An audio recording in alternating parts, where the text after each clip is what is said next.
Article 23 of our Constitution provides for protection of personal liberty. Article 24 of our Constitution, which was made here even before we did come, prohibits cruel and inhuman treatment, but we still see the same continue to happen, Honorable Speaker. The mode of arrest, what government calls arrest, which is kidnap, that continues to happen.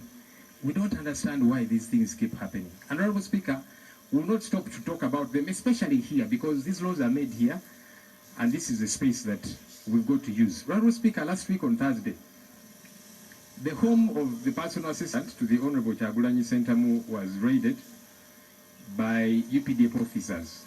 UPDF, because they were in uniform, and one of them identified himself with an ID as SFC. They were looking for this gentleman, it's called Nadia Sheriff. They didn't find him there. I'm told they were also looking for the Honorable Kyagulanyi. Obviously, he was not there. And they picked up the wife to this gentleman called Natabi Fauzia. That was Thursday last week. The home was left about the little children. The mother was taken away. Up to now, Honorable Speaker, we don't know where this young lady is. This is wrong. You see, we keep telling government, if you are interested in anybody in this country, the law is at your expansive availability. Do summon people. But when you go and you pick up people, and you don't take them to gazetted detention facilities, it's a problem.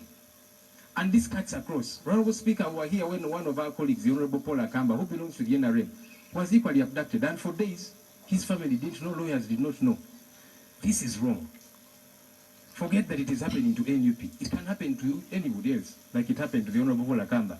So we must set these standards because the laws are passed here. If you're interested in somebody, summon them. When they fail to show up, I cannot defend, even as a lawyer, if somebody is summoned and they don't show up, I'll not defend somebody who is picked up when they were summoned and they didn't show up. Because if they summon you and you fail to show up, then they'll come for you somehow. But if somebody has not been summoned at all, you go and you pick them from their home. And for days, nobody knows where they are. Lawyers don't know where to start from. Family doesn't know. It is wrong. And we must stop this behavior, government. If you're interested in people, summon them properly so that they're able to show up. So I hope that the Minister for Internal Affairs, Justice, Attorney General can talk to us as Parliament. These rules are they relevant? That the Constitution has been torpedoed, so it is. That means even this Parliament is irrelevant because this Parliament passes laws. Finally, Right Honourable Speaker, this Parliament here appropriated money to the Electoral Commission for its operations for the just concluded election.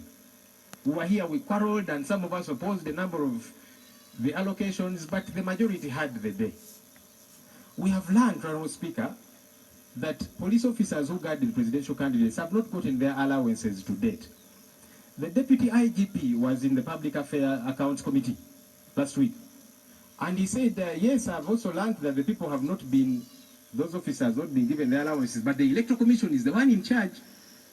So can we know from government, good enough Ministry of Finances here, did the Electoral Commission not get all of this money?